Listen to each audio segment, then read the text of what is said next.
Welcome back to another episode of the Mainly Hoops podcast. We're back with another Big Ten team preview here. We've got Michigan State on tap here. Before we do dive in, if you have been liking our content, please go ahead and like and subscribe. We do appreciate all your support. But diving in here, Michigan State has lost quite a bit over the last 2 years, at least from their continuity that they've had for a while at the guard spot. So now a bit of a different looking group, but starting the offensive end, strengths wise, Cody, what do you see here? Yeah, and they've still retained like a decent amount of their pieces from last year. Obviously, this was a team that was built off of like their strength in numbers and just their depth overall, and they probably got a bit worse in that area. But I mean, their strengths are going to be pretty similar to last year. It's going to be their offensive rebounding, their ability to get to the rim and get to the free throw line as well. I mean, this is what Tom Izzo really tapped into last year. Like he realized his team did best. He saw the shooting talent on this roster wasn't the greatest, and obviously Jace Richardson emerged. Like Aiken's only shot at like 29%, but he's still he's a high quality shooter. He proved that throughout his entire career. But overall, just the spacing was pretty lacking, and he had a ton of guys up front that were able to get all over the glass, really on both ends. But the offensive rebound rate really carried this offense. They were 29th nationally in that area last season. They were 44th in free throw rate and in the 53rd percentile in rim field goal attempt percentage and in the 75th percentile in paint field goal attempt percentage. So this was a team that was, built on the interior pretty through and through. The transition offense is a real key for this team getting to the rim as well. They obviously struggled a bit in a half court setting last year, but don't let the pure like pace numbers deceive you with Tom Izzo offenses. He's really never inside the top 100 in adjusted pace, but his teams are really trying to get out and run as often as they can.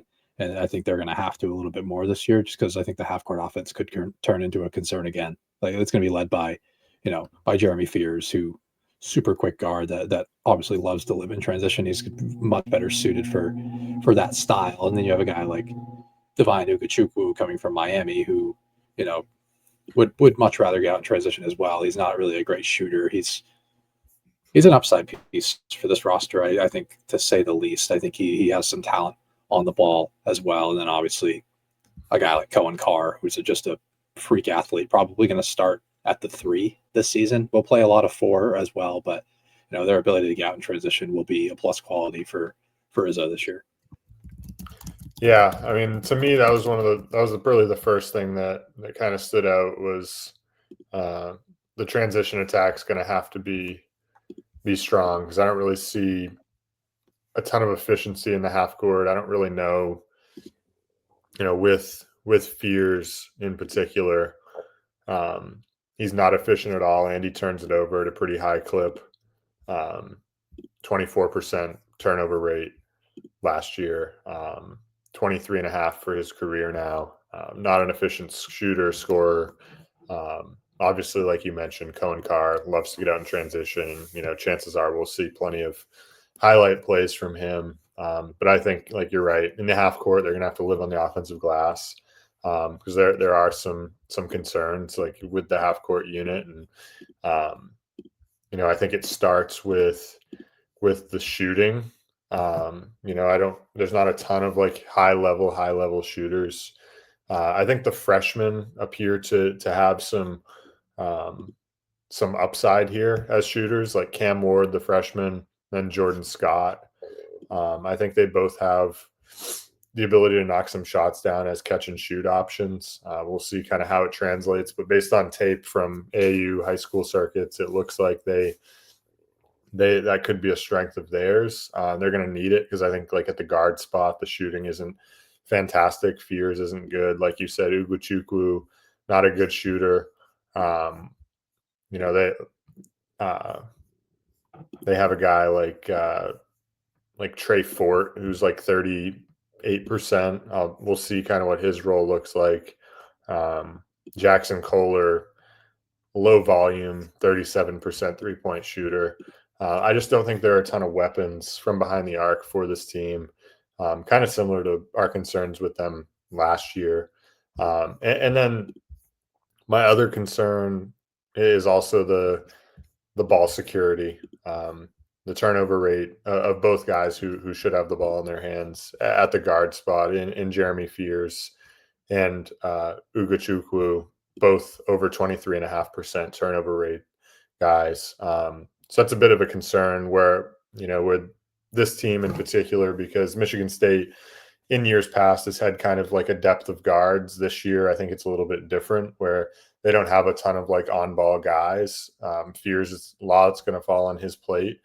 And so I just have question marks around what that's going to look like, right? Because like I mentioned, Fears is not an efficient guy, and he doesn't exactly take care of the basketball at a high clip. So I certainly have concerns there. And then my final concern just kind of comes in like lacking a go-to scorer. Like they don't really have a guy, I feel like, that and that can go get them a bucket. And I think it's even more of a concern because of the lack of like half court offense threat, right? With shooting being a concern, with turnover issues being a concern, like it's nice to have a guy in the half court, like it is on any team, but in particular this team, to be able to throw the ball to, and he can go get you a bucket. And this team is really lacking that. So I'm pretty worried about the half court offense and ball security shooting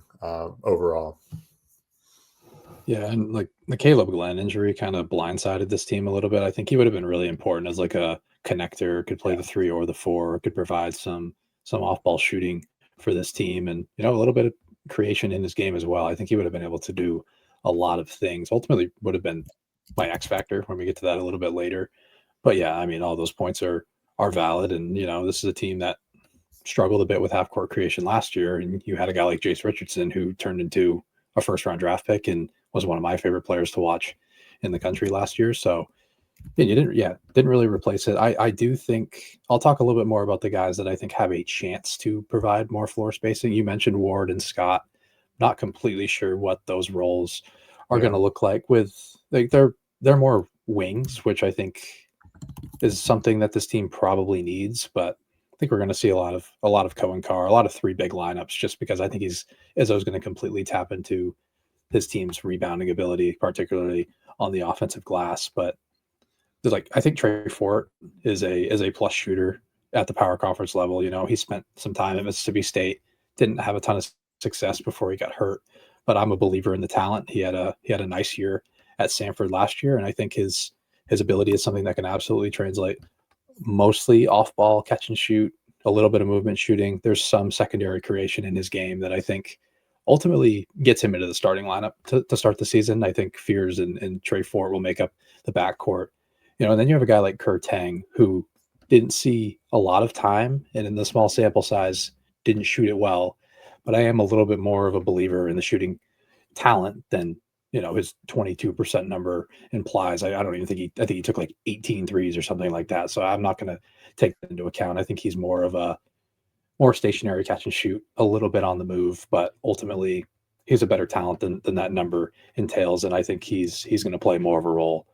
Obviously, there's a lot of non-shooters that are going to be playing on the floor at the same time, which does create the turnover concerns as well as just overall 3-point efficiency. So I think that's kind of a driver to Fear's turnover rate. He also, some decision making is a bit rough, but I think a guy that's also going to be really important is Jackson Kohler as a pick and pop floor spacer. I think the talent is in there. I think that's going to be more of a frequent action for this team this year. And, I think he's a guy that can make close to, maybe a 3.5 per game. Like if they're really gonna emphasize the pick and pop game a little bit, which I think is an avenue to scoring for this team. Yeah, it makes sense. I think like we're going to see some volume increase for him this season for sure. Like, it makes a lot of sense. Shifting gears to the defensive side of the ball, of course, they're like you mentioned on the offensive end, really strong offensive rebounding attack. Also having Cooper and Kohler on the defensive end. should be another area where they're very strong as well. Both guys defensive rebound the ball very well, and typically, a very strong unit on the defensive end for Michigan State. Now, like you mentioned, adding a couple freshman wings, they're going to play Carr more on the wing. I think it adds maybe an element to this defense that they haven't necessarily had as much in years past with a bunch of smaller guards. So, what strengths do you see on top of those things on the defensive side? Yeah, I mean, I think it's rock solid personnel. Obviously, there's not as much depth as there was last year. They can't just continue to throw bodies at you, particularly in the front court consistently. But it's still good personnel, and I think the wings coming off the bench are going to be an impact in that regard. The backcourt gets after you as well. Guys like Ugachukwu and Fears are, they're pests on the ball, and I think that's going to be a real quality for this team. But it's going to be defensive rebounding that's really going to carry this defense, and just Tom Izzo. His defenses are always so well schooled that I really never have an actual concern with his defenses.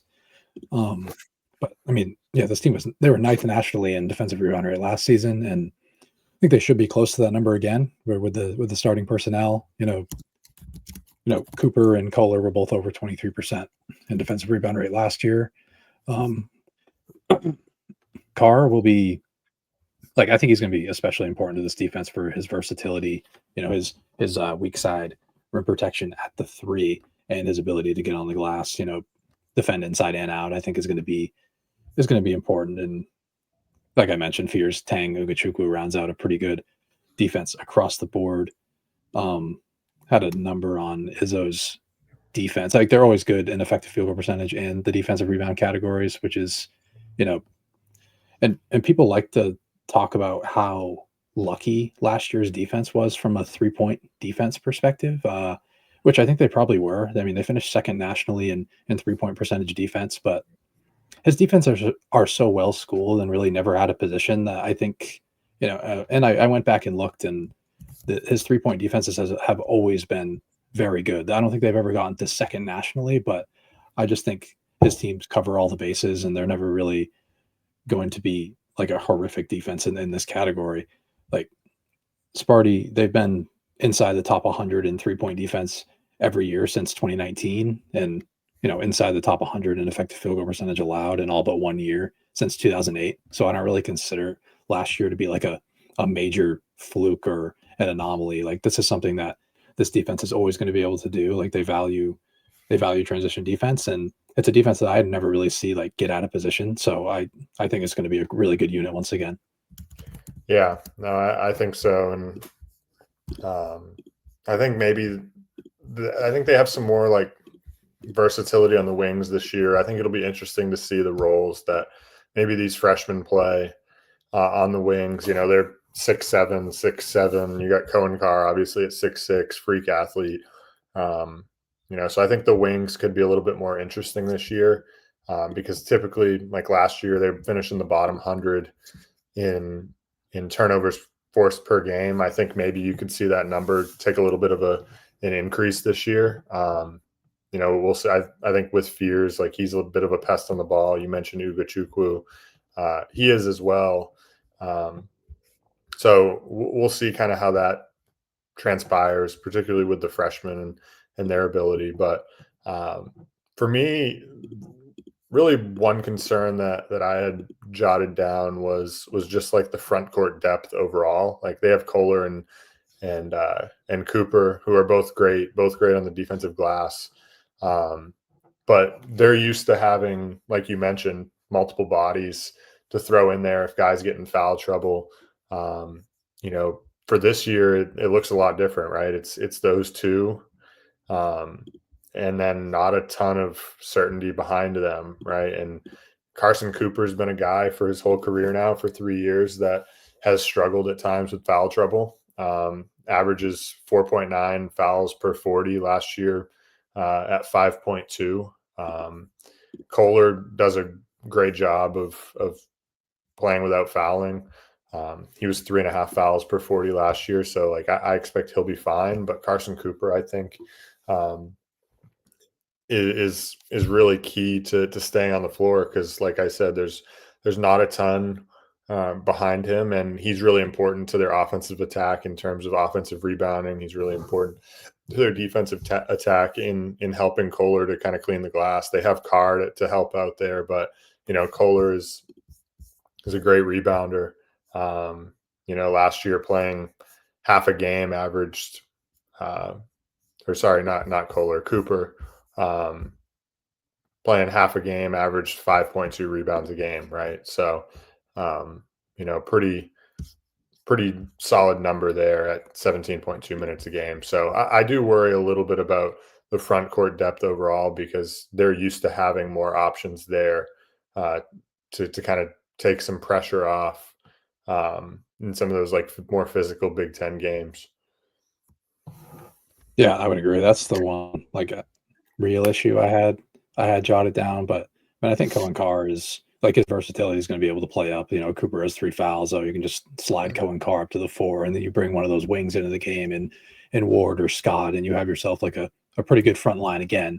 Obviously, if you get a couple guys in foul trouble throughout a game, it becomes more of a concern, but you kind of just figure that out when you get there. And yeah, they just didn't really find Xavier Booker or Zapala replacements, but I think the fact that they had 4 bigs, it's like they didn't really feel the need to go out there and address that. They addressed more of the wing group than anything. And again, Caleb Glenn would have been massive for this team. Like they didn't really have time to go out there and get anybody else. I mean, they had some time, but I guess I thought his roster was pretty well set, and he's going to roll with the guys that he has out there.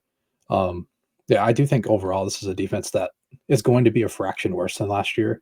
They were 6th nationally in adjusted defense, so it's not like the sky is falling here. Like I think they could finish 15th, like being the 15th best defense in the country out of 364 teams is pretty damn good. So I think they're going to be okay. They're going to have a high floor regardless because, I mean, just one final stat, since 2008, Izzo has only had 2 defenses outside of the top 40 and adjusted efficiency. Like it's just ridiculous the consistency that a Tom Izzo defense provides. So at the end of the day, I think they're going to be completely fine. Just a few small concerns.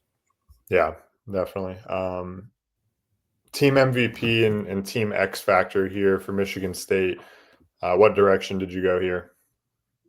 I went with Cohen Carr for MVP. I think he's going to have to provide more creation than he has throughout his entire career. I think he's shown flashes of on ball creativity. Obviously, like he's never really going to shoot it that well. Like there's a little bit of a mid range game in there, but off the catch from 3, it's just not really something that has developed all that much. He's shown some willingness to take some, but I think his athleticism, his handling, his ability to play in transition is going to make him the most valuable player on this team.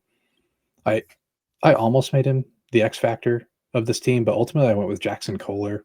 I think his floor spacing is particularly going to be a big element for this team to open up some driving lanes for guys like Fears and Carr and Ugachukwu, like even Trey Fort a little bit. And I think Kohler's going to have to stay on the floor for, way more than he did last season. I think he played 51% of the minutes, and it was a deep front court, so he didn't really have to play a ton, but his ability to stay out of foul trouble and I think his usefulness in a half court offense is going to make him stay on the floor for potentially even like 70% of the minutes this season. So I went with him as my X factor. Yeah, makes perfect sense. I actually went with Kohler as my MVP. I felt like I went a little bit safer here just because I think we know what we're going to get out of him. I had I like Carr a lot. I think like Fears too. He's inefficient. We have question marks around his game. So I went with Kohler because I think I know what we're going to get out of him. I think he's going to be, really solid and on both ends on the glass. I think, like you said, as a floor spacer, going to provide value. He's going to play a lot more minutes this year.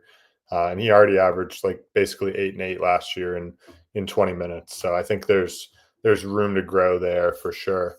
And then X factor, I went with Jeremy Fears here.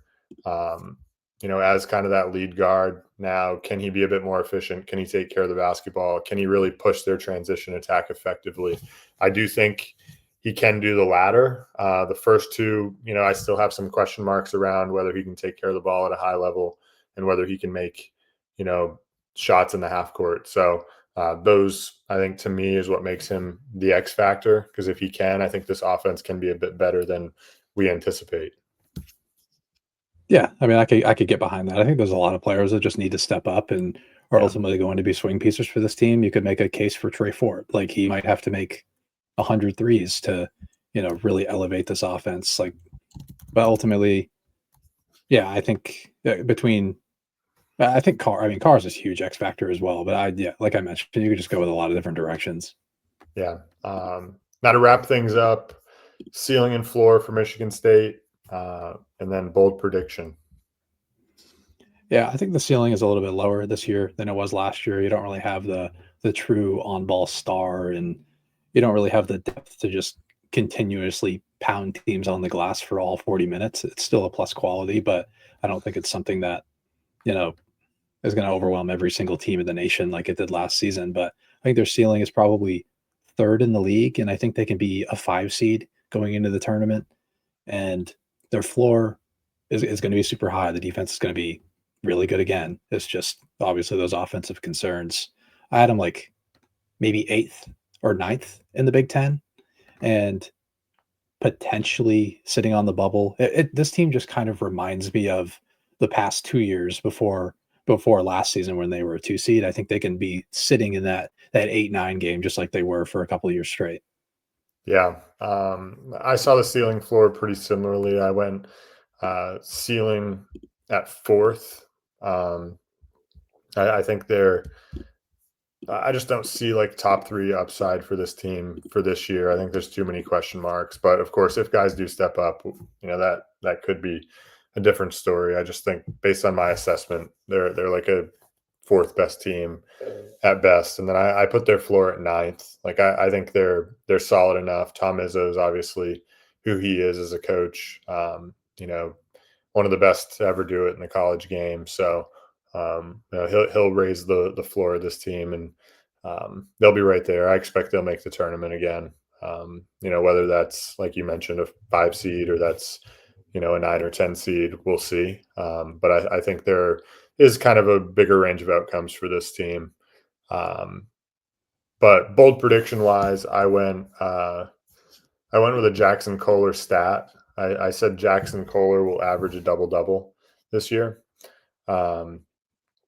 Last year, like I said, in 20 minutes a game, averaged like 7.5 and 7.8. So I think he's right there with, probably like maybe 8 minutes more of playing time. I think he can get there for sure. Yeah, I would agree with that. I think that's in the realm of possibility.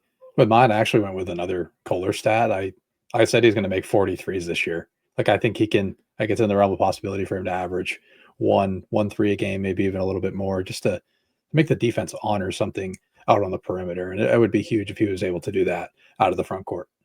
Yeah, for sure. They could really use that floor spacing. So, anyway, we'll wrap things up with Michigan State here. Thank you for listening to the Mainly Hoops podcast.